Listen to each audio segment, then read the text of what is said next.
Good evening. Welcome to our financial aid workshop tonight.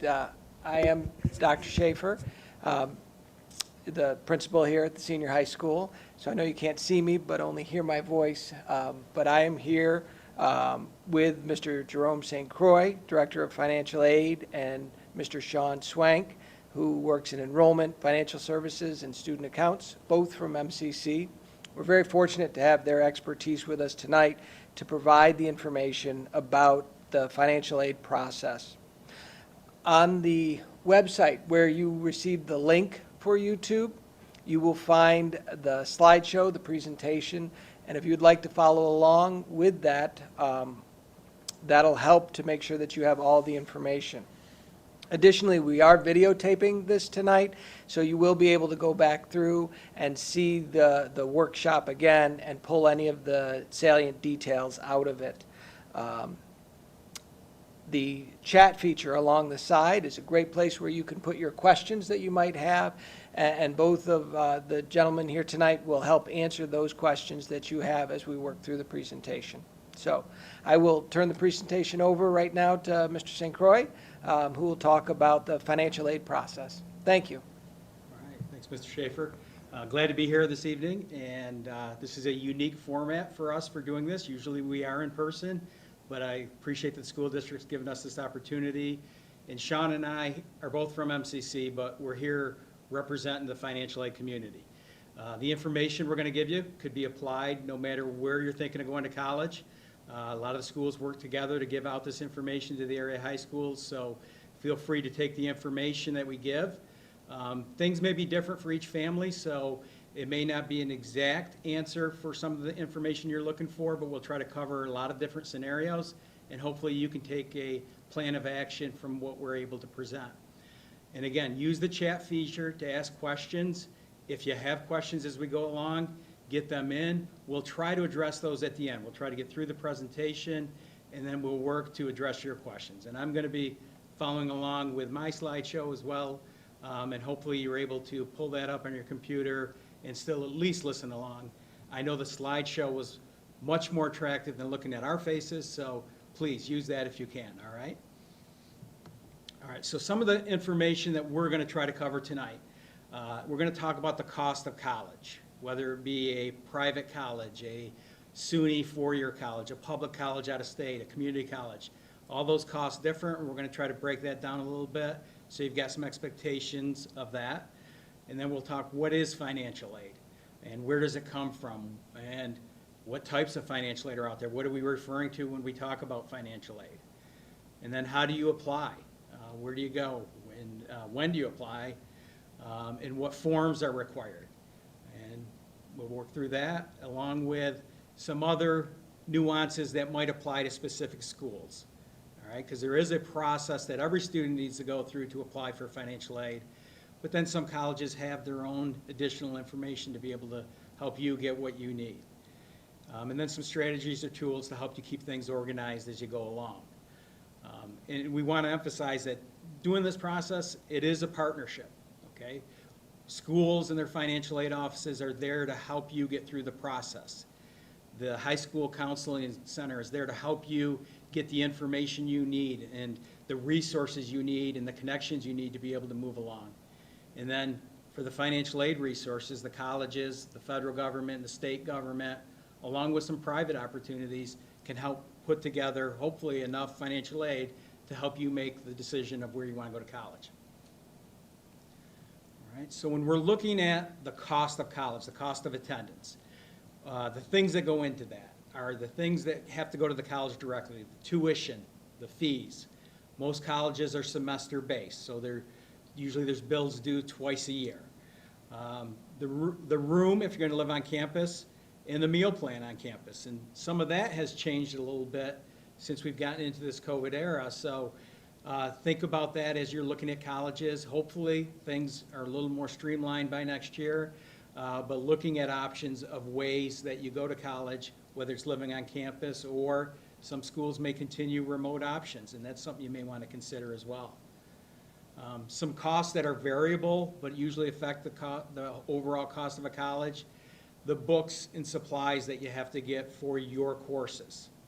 And that can vary depending on the type of curriculum you're in, or usually, if it's more science and math and technology related, sometimes, the computers, the things you need for that may be more than if it's more liberal arts related. But again, that's a cost that's going to be there each year. Transportation costs. If you're living on campus, you have to get back and forth home at least at the beginning and end of semester. And who knows if there'll be opportunity in between as well. But that costs somebody to get the student there and back. If the student's living at home and they're going to a college they're commuting to, those transportation costs to get back and forth to campus might be a little bit higher. And then any personal expenses related to the college while the student's going. Personal hygiene, things like that they may have in need as they go along. So looking at the next slide, the cost of attendance at a college varies by the type of college it is. And this is the price before any financial aid is considered. And there are averages on this grid. So basically, if you're looking at private colleges, the cost may run around $55,000, $60,000 a year before any financial aid is looked at. If you're looking at a SUNY, a public school, you're about half of that, maybe $26,000, $27,000 a year before the financial aid gets considered.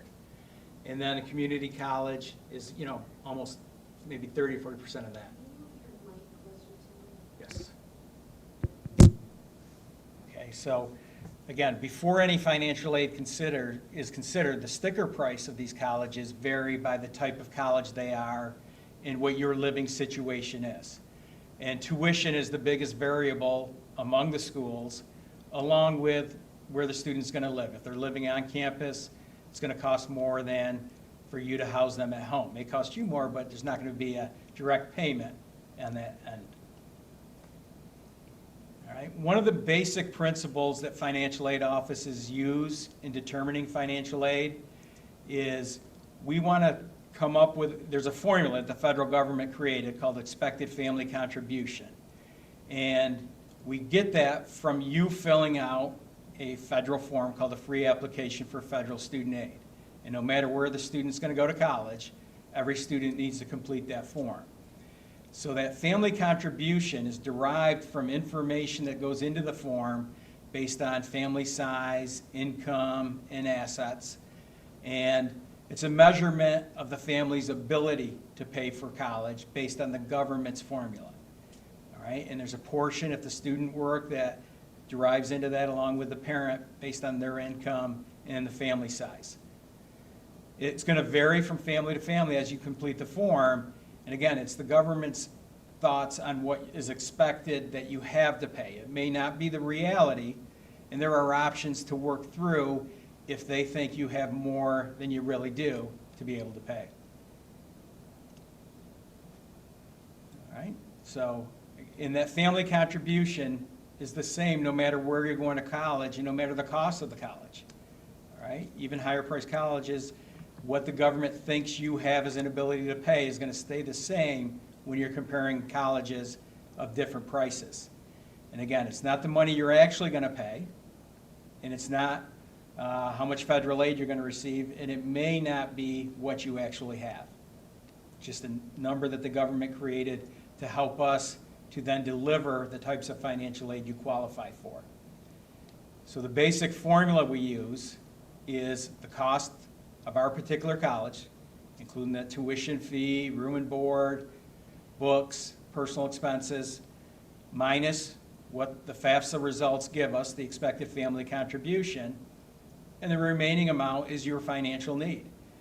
And we're going to try to meet that with the various types of financial aid through the various sources that we have available. An example, if a college costs $40,000 a year and your family contribution is $15,000, okay, for the financial aid office, we're going to look at that and see $25,000 in remaining need. All right, taking that same family contribution, because it doesn't change from college to college. If you're looking at a school that costs $65,000 a year, and you subtract a family contribution of $15,000, that school sees you as having a need of $50,000 for them that they're going to try to meet through different sources. All right, so we talked about the original price, sticker price of colleges, and how we determine financial need. As you're comparing colleges, and even before you get through the financial aid process, if you're parents of juniors or sophomores and you're watching this, or parents of seniors and you're not, you can't do the financial aid yet, but you want to get better ideas, is every college has on their website something called a net price calculator. And that idea is that price calculator will allow you to put some information into the website, and the results will give you an estimate of what it might cost to go to that college. There are a lot of variables, and this estimator is not going to pick up all those variables, but it gives you some planning thoughts and purposes as you go through. It kind of works better if you have an underclassman to kind of help prepare and think ahead. And now if it's in the senior year, you could still look at it before you go to college just to kind of give an idea what that is. And then when you get through the process, you can compare that. All right, the sources of financial aid. Where does it come from? The biggest source is the federal government. And they provide grants, student loans, parent loans as an option, work-study programs. So there's different types of aid that they provide, but they're the biggest provider through their grants and loan programs of any source of financial aid.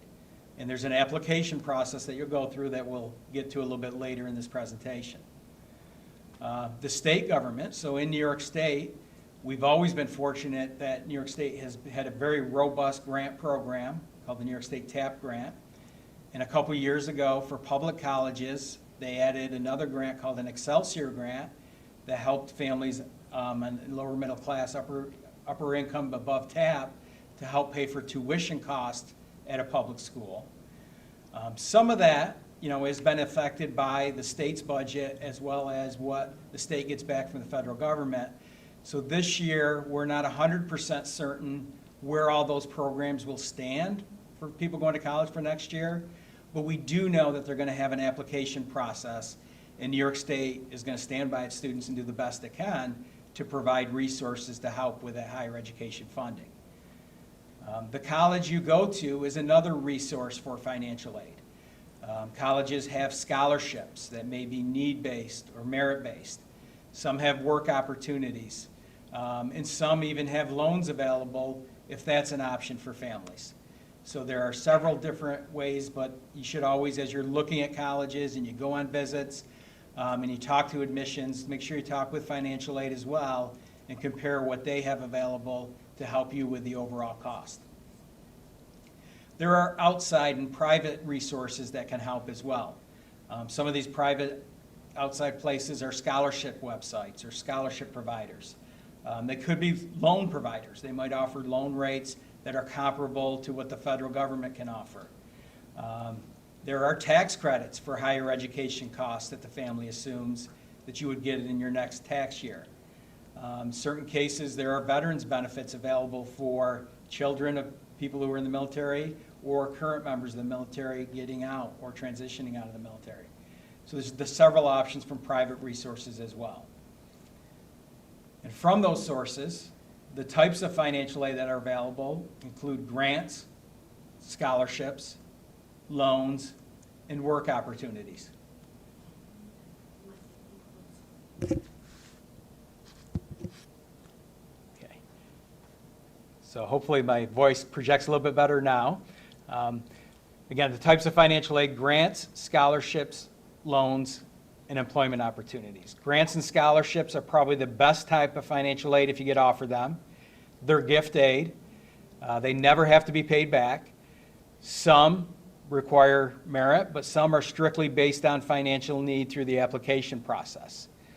So we're going to try to break those down a little bit further as we go along.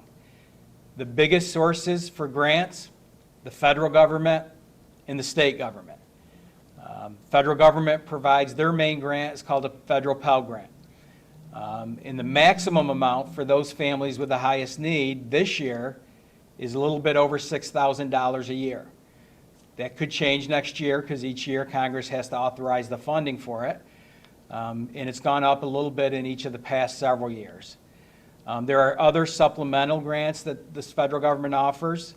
New York State, I mentioned the TAP grant, which is a need-based grant for students that graduate from New York colleges or New York high schools and go to college in New York State.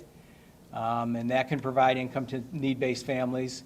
And again, if you go to a public school in New York State, we have the Excelsior program. And then there's a STEM scholarship for some high-achieving students that are going into, the science, technology, engineering, or math curriculums. All right. Sources for scholarships include the college you're going to go to. And they usually have on their website the process, whether you have to do a separate application or if you're automatically considered based on going through the admissions process. And it varies from school to school, and whether the scholarship is going to be based on need or merit or a combination of those things.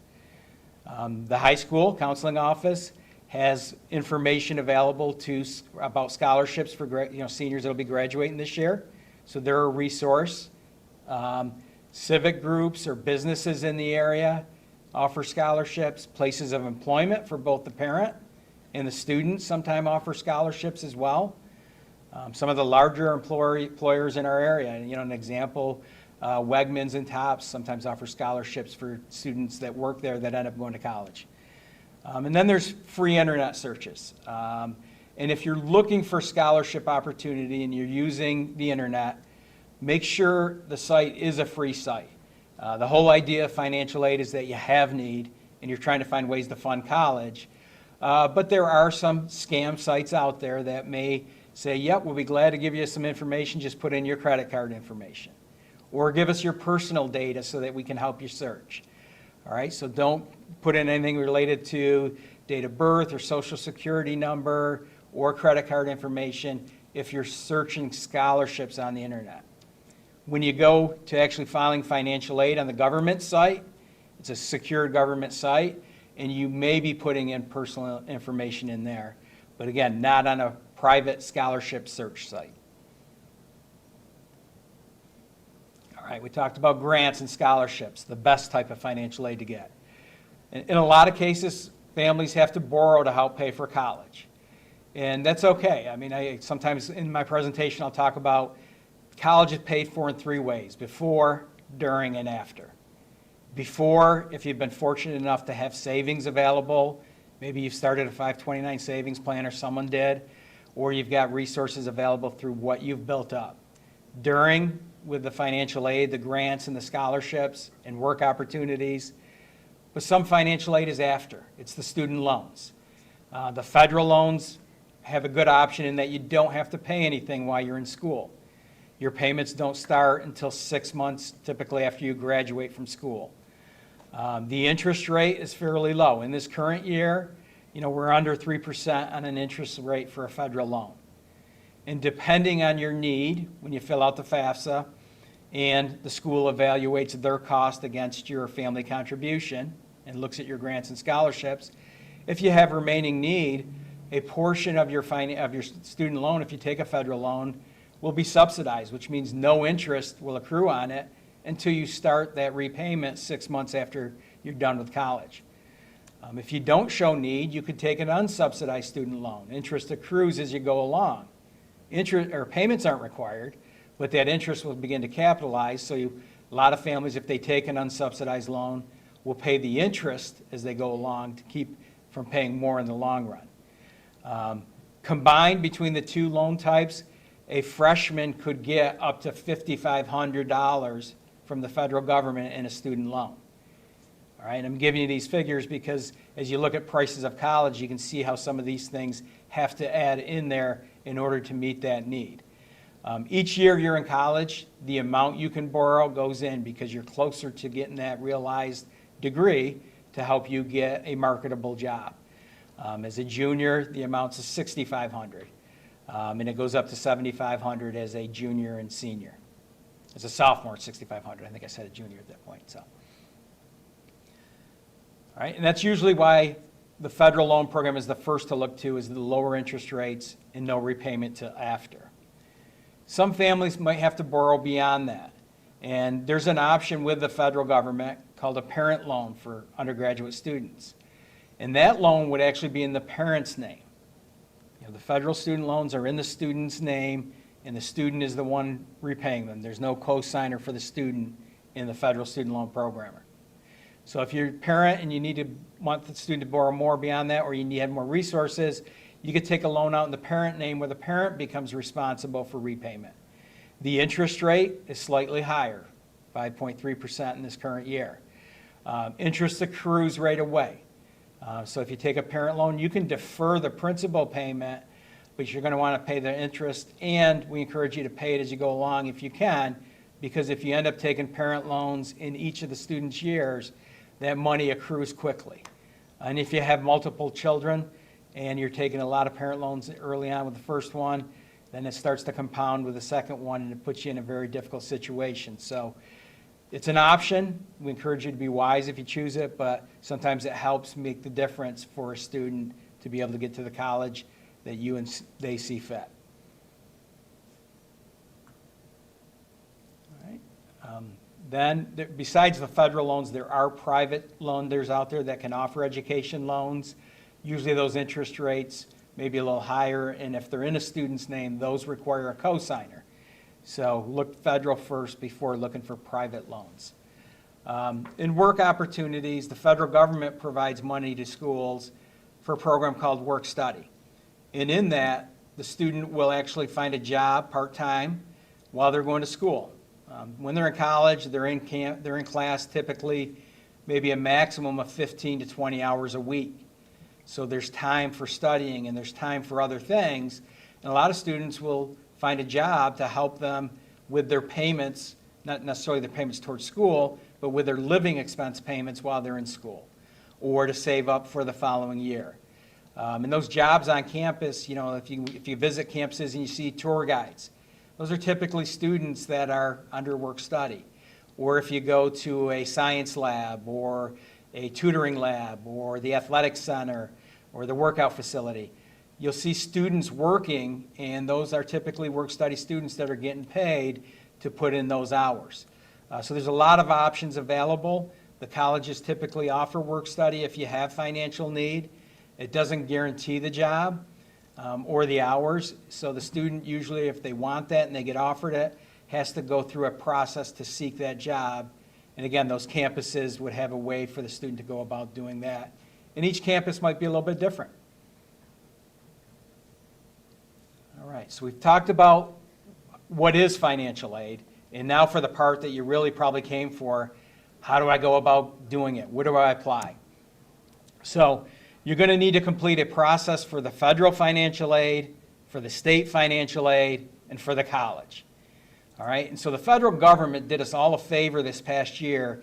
They consolidated a lot of their websites for students to apply into one central site called studentaid.gov. And we encourage families to go to studentaid.gov because once you're there, it'll link you, there's a place to click on, need to apply for financial aid. And that'll take you to where you're going to do the FAFSA and the setup for how you're going to do the FAFSA. If you later take a student loan, that same studentaid.gov website is where you'll sign a promissory note online for the loan. If you have to do loan counseling because it's your first college loan and it's a requirement, it's where you'll go. And later, after you've borrowed, it'll where you go to check your balances on your loans. If the parent decides a parent loan, they'll go there. So it's great that the government did the colleges, the families, and themselves a favor by putting that all on one site for us. New York State has a process. Their website is hesc.newyork.gov, hesc.newyork.gov, ny.gov. And on the state website, the student can apply for TAP. And if they're going to a public school in New York State and the program is still available, the Excelsior program. You can't do the state process until you complete the federal form, the free application for federal student aid. And there's a way to link right over to the state from the end of the FAFSA form. We'll talk about that in a little bit. All right, and then each college is going to have their own process, so make sure you're checking in with them and check their websites for what you need to do for them. And when they get your financial aid data, When you do the FAFSA and the TAP, it goes to you and the schools. And so the schools will communicate with the student, usually through email, to be able to start that relationship and any other information they're going to need. All right? And if you're going to search private scholarship opportunities, you can do that as well. So applying for federal aid, you'd go to studentaid.gov, all right? And one of the things you're going to need, both one parent and the student will need something called an FSA ID. And FSA stands for Federal Student Aid. So this FSA ID, which a parent applies for and a student applies for, end up acting as your signatures for your financial aid form called the FAFSA. All right, so I think financial aid was prepared for a remote environment a long time ago because they made these applications all online. And now, since there's hard to do things in person, it's already there and set up for a process to happen. But because you can't sign it in person, they're going to create an ID that's secure to you, and the student has one secure to them, that's being used to sign the form when it's complete. And as a parent, you can get that FSA ID anytime now, and the student can do the same. You're going to collect the information that needs to go into filing for financial aid, and you can complete your FAFSA if you're a senior or the parent of a senior anytime after October 1st. All right, so the FSA ID, and if you went to their website directly, it's fsaid.ed.gov. It creates a username and password, and it again acts as your legal signature on all federal financial aid forms. So the student needs one, and at least one parent needs one. At least one parent that'll be on the FAFSA needs it. All right, when you're collecting the information for your FAFSA, all right, not only is it's the student's FAFSA, so they're actually going in and putting their information in there, but we also need the parents' information as well. All right, so family, marital status of the parents, all right, because the FAFSA, if the parents are separated or divorced, are going to want the information of the current family unit. So if parents are separated or divorced and the student lives with the mom mainly, it's going to be the mom's current family unit. All right, and if the dad pays child support into that family, that counts as income for the mom. They wouldn't look at what the dad earned on the FAFSA if we're using the mom's family unit information. The FSA IDs are needed, income information. So if your child is going to be a freshman in the fall of 2021, all right, gosh, it seems possible that we're there already. Fall of 2021, they're going to be using, and you're going to be using the income that was earned this past year, 2019, which you put on your taxes this past spring. Or if you use the extension, this past summer through July.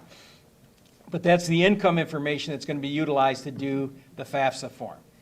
All right, and then if you had assets that are required on the FAFSA, you're going to need that information as well. All right. Excuse me. So the FAFSA, and you can get there from studentaid.gov, opens up for the 2021-22 school year on October 1st. If you went to there today, you would see the ability to file a FAFSA, but it's going to show the 2020-2021 year.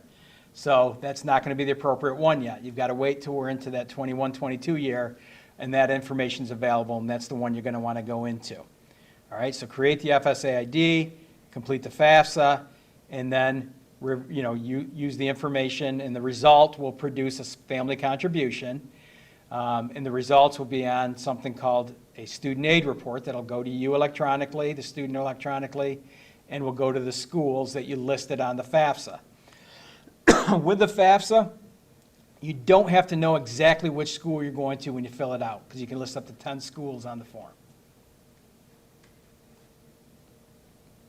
All right, and again, this is an older version, but you're going to want to make sure you're up and going on the 2021-22 school year to get it moving.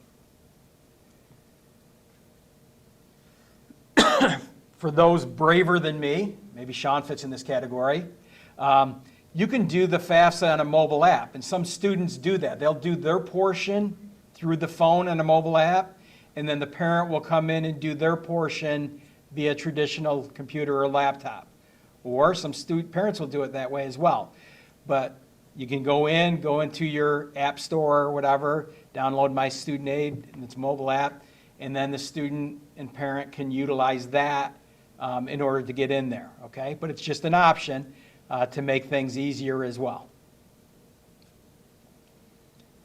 All right, so signing into using your FSA ID when you go in is the student is the one completing the FAFSA with mom and or dad, they're helping. Again, it's a partnership. And we realize that mom or dad have most of the information and the students are really, really busy and it's tough to sit them down. But we want them involved in the process because they're also going to be the ones who are communicating and at the school. But again, so when going in, if you got an FSA ID and your student does as well, it's the student's FSA ID that gets entered to start the application because it's their FAFSA, but parent information goes in there. So again, there's basically around 7 steps for completing the FAFSA. The student's information, okay, name, social security number, date of birth, email, different things to kind of identify them, all right? And then there's a school selection spot. Again, up to 10 colleges can be listed on that initial FAFSA. If you have more you're interested in, you can always go back in and add other colleges later, but 10 is what they set on for initially. And then whether you're going to live on campus or you're planning to live on campus, off campus, or at home, because it helps the schools know that total cost. All right?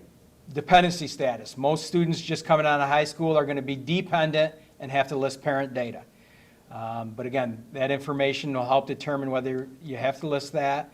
Some students in certain categories might be independent if they're orphans, they're wards of the court, they have a legal guardian besides their parents through courts, or if they're homeless. So there are some students coming out of high school that will be independent. The 4th step in the FAFSA is the parent demographic information, their social security number, date of birth, and marital status to help identify the family unit. And then the 5th step is the financial information. The student, if they had income and filed tax returns, or if they just worked. There's an option to list income from the tax return or just income from work. Both of those are fields on the FAFSA. And the parent's information as well. Now, there's an option if you're not comfortable trying to interpret information off your tax return to actually download the data from the IRS. They call it the IRS data retrieval, and I got a couple slides that talk about that. But when you're in there, it'll say, are you going to enter it yourself, or do you want to link over to the IRS? And we encourage families to link to the IRS if you can, because a lot of times we've got to follow up in financial aid offices, and if you've already linked to the IRS, it makes that follow-up so much easier. All right, so the income and asset information for both the parent and the student. And again, that data retrieval helps us to authenticate your financial information that gets entered in the FAFSA. Since it's coming straight from the IRS into the FAFSA, we don't have to verify that data later on. All right, and we encourage you, if you go into the IRS to get the data, choose to transfer it. It's going to benefit you in the long run. All right, after that income information gets entered, the next step is to sign it and submit it. Okay, now I made that income information sound really easy, right? You go in and do the IRS. It's probably the biggest struggle for families because they're not sure what to put in, or again, every family situation is different. Did the student file? And did they work? And sometimes the answer they want you to put in is 0. They don't want you to leave it blank. So follow their instructions as you go along, and it will lead you right through the process. There will be families that get to skip some questions because of having answered 0s to certain income questions. And again, it'll say, do you want to skip these? And if it gives you that option, we encourage you to do it. They've even created that logic to make it simpler. Take advantage of it. All right, and when you sign and submit your FAFSA, it's signing using the FSA IDs, and it gets submitted electronically to the government processor, who then sends the results to you, the student, electronically, and to each school listed electronically. All right, and I mentioned At the end, there's a confirmation page that appears after you submit, and within that confirmation page for New York families, you can link over to do the New York State TAP application at that point in time. You're not required to link then, but it's a good reminder to get it all done in one sitting. The good thing about the FAFSA as well is if you're in there, you don't have to go all the way to the end. You can go in, stop, and save it, and come back in at a later date. And we encourage you, go into the point where you don't feel comfortable anymore, step out, ask someone for help, or get the information you need to retrieve, and then go back in at a later time. We want accurate information, because if you make errors, it sometimes sets the process back. All right, again, at the confirmation, you can link over and do the state application.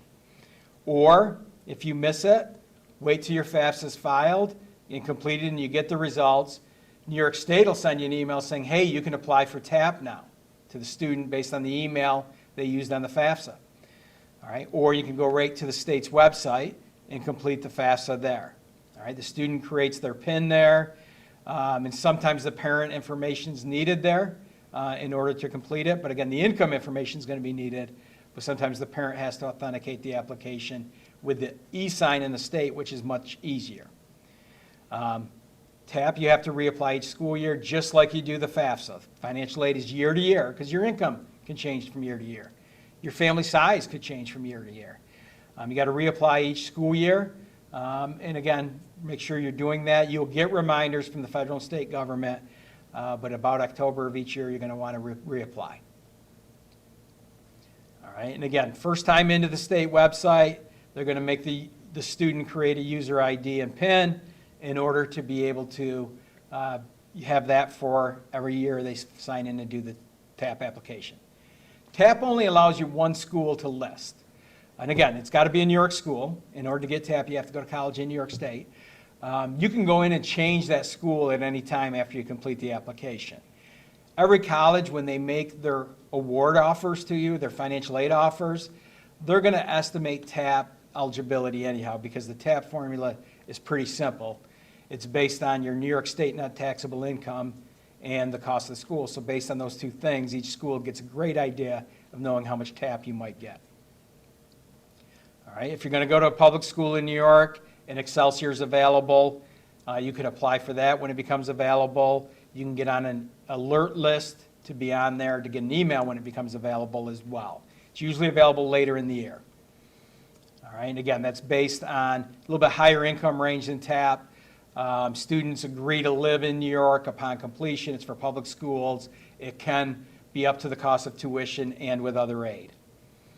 All right, if you're considering competitive private colleges, some of those colleges use something called a profile form. It's a separate form. Not all of them use it, but some privates that are very competitive will use it to ask more discerning financial questions. As you're looking at colleges, they'll let you know if they use it and check their website. Again, not every private college uses it, but some of the more competitive do.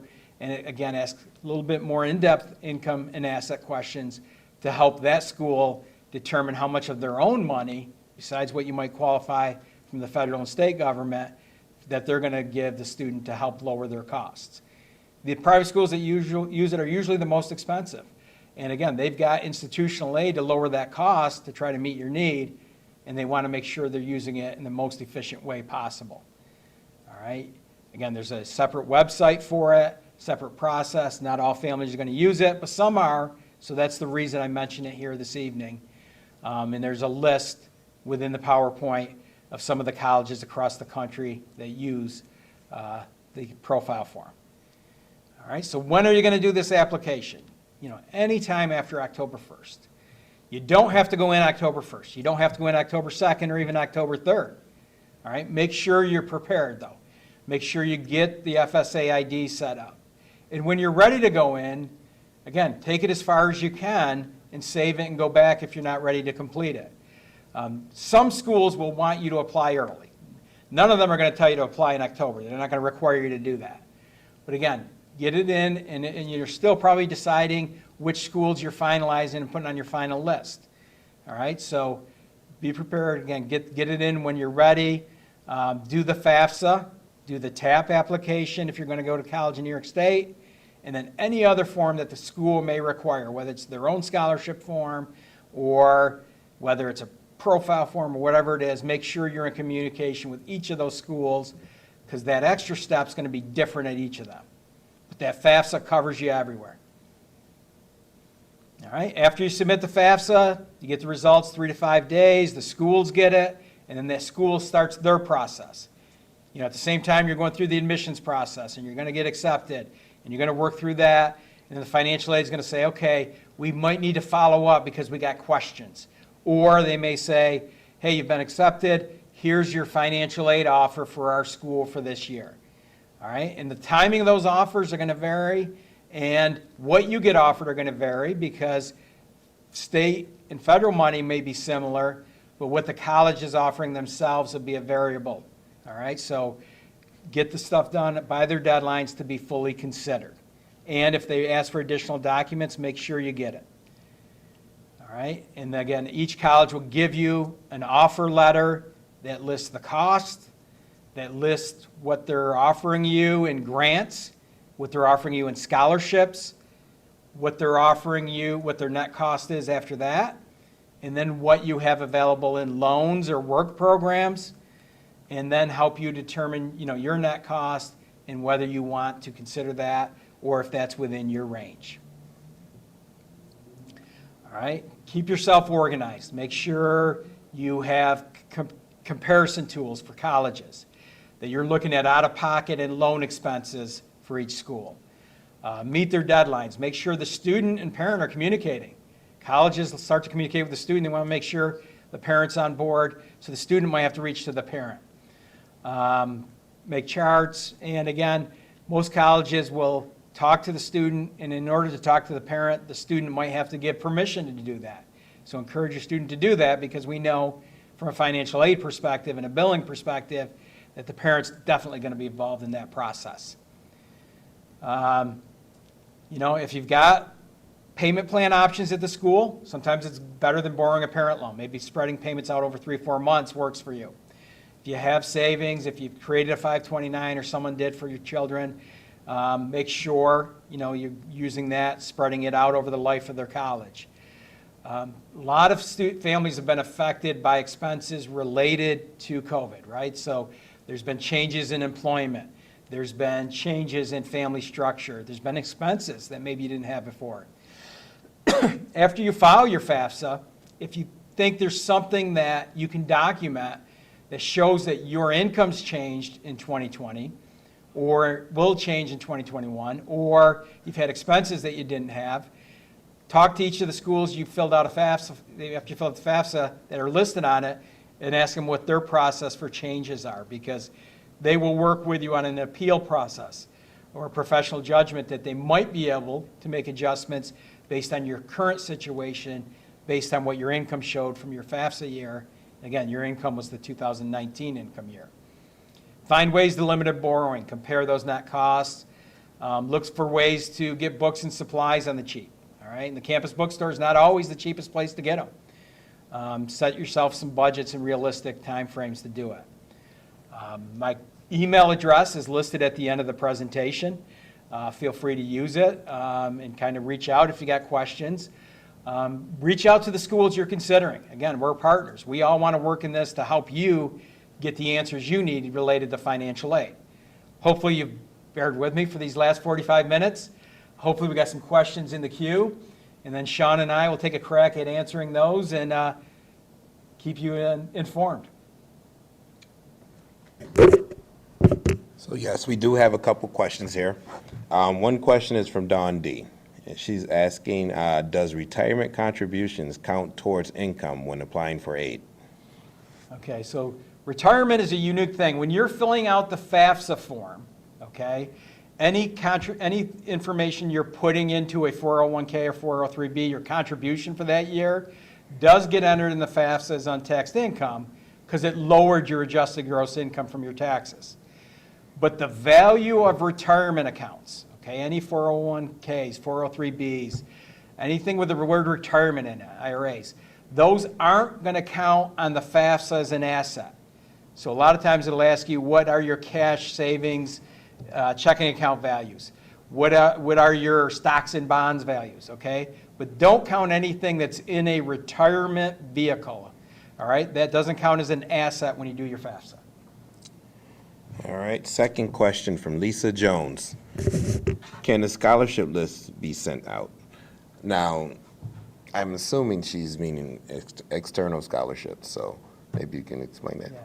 Yeah, so the counseling staff here will inform the seniors of the scholarship process and what's available here. So yes, they will be well informed of that information, all right, and probably through their student portal. So I'll just add one thing to that. So all of our scholarships are listed in Naviance, so students have access to Naviance, and they can definitely walk their parents through it. We can definitely put some information out also about scholarships, so parents have access to that. And really encourage your children to go through and apply for those scholarships, because it's a great opportunity for students to earn money towards college. Beautiful. Another question from Lisa Jones. Are tax transcripts still needed, or can the taxes be used? So at least currently and in our 21-22 year, we're being informed that we can use signed copies of tax returns if we have to verify the data at the college level. So when you're filling out the FAFSA, again, we encourage the IRS data retrieval. But if you've got a copy of your tax return in front of you, you can use it as your resource to enter data.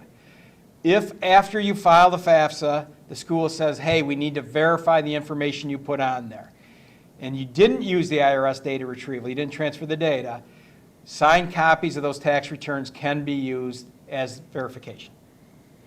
All right, and Dawn D, she did ask a question. She wanted to know if, as an 11th grader, should she apply for financial aid? Okay, so the FAFSA is designed for seniors after October 1st to complete. So as a parent of a junior, you don't really want to do the FAFSA yet. And again, it wouldn't be based on this year's income when your child becomes a senior. But on the FAFSA website, I believe they still have this out there, they have a thing called a FAFSA forecaster.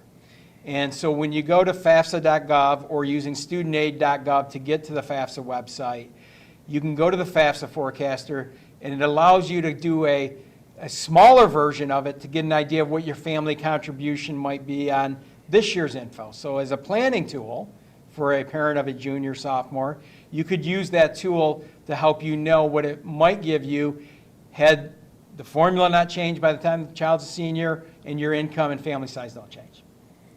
All right. From Terry Moran. My daughter is in college currently, and my son is a senior in high school, so he needs to set up his own FAFSA ID. When I go into my ID, do I fill out for both of them at once? So the student's going to go in and do their own ID, right? And then close the browser, go back in, and the parent go in and do their own ID. All right, just to make sure, and you're only closing it to make sure that you're each doing that uniquely. But again, it's going to ask for identifier information, which is going to separate the two of you. And it allows you to kind of create your own user ID and password. But again, parent does their own based on their own identifiers, and the student does their own based on their own identifiers. If you have more than one student in college, the parent FSA ID is the same for both FAFSAs, all right, and both income information. All right, but each student who's the owner of the FAFSA would go start the FAFSA with their own FSA ID. But the parent's going to sign it with that one FSA ID they have, so the parents is going to be the same on child A as well as child B. All right, again, can you continue to contribute to a 529 plan while your student is in college?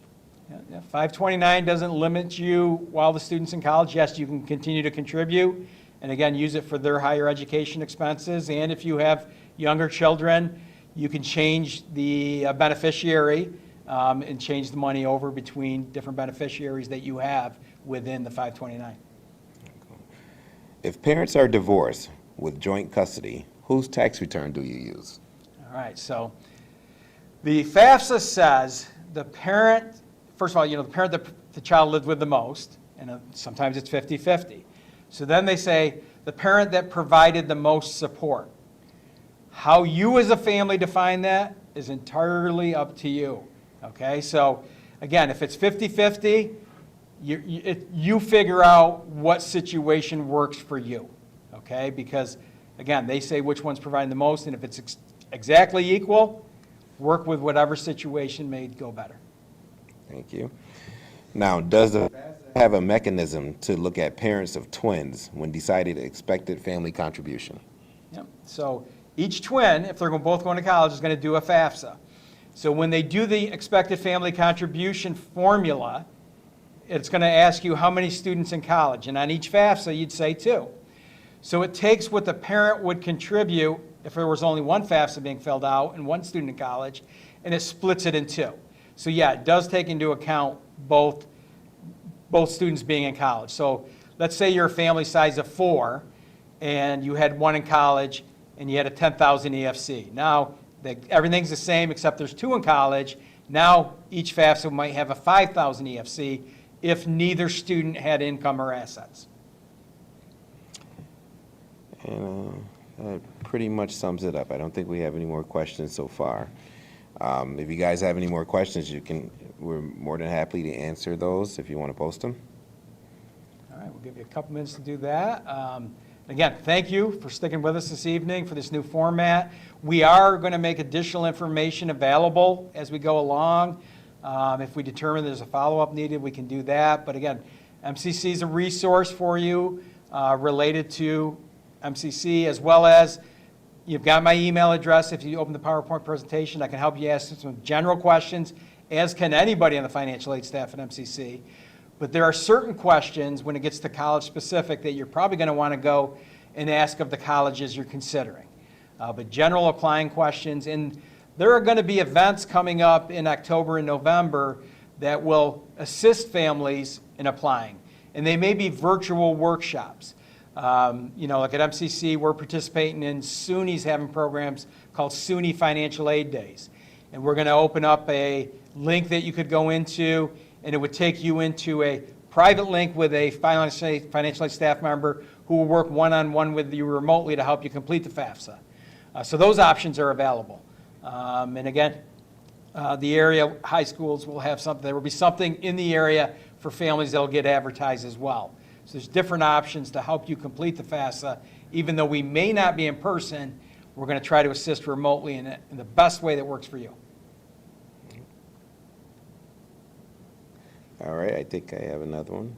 For divorced parents where the child is 50-50, does it matter what address is listed with the school or which tax return the child is listed on? So the address of the child, it doesn't necessarily matter. It may be asked during a verification process, but tax laws and tax regulations with divorce and separations are different than FAFSA rules. So you may have in your divorce agreement that you claim every other year, or that a certain spouse gets to claim every year. And again, it may be a 50-50 split, but it may not mean that that's the parent whose income is going to go onto the FAFSA. And as long as you can justify it because it's a 50-50 split, you're perfectly fine to do that.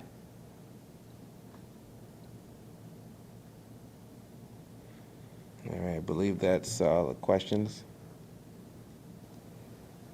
here so far. Perfect. So I just really quickly want to say thank you to Mr. Schwank and Mr. St. Croix for taking the time tonight to share your expertise. Please notice on my e-news is at least once a week what you'll see is information from our College and Career Center. So in there will be information about different events for the FAFSA. There'll be different information about colleges, the colleges that are visiting.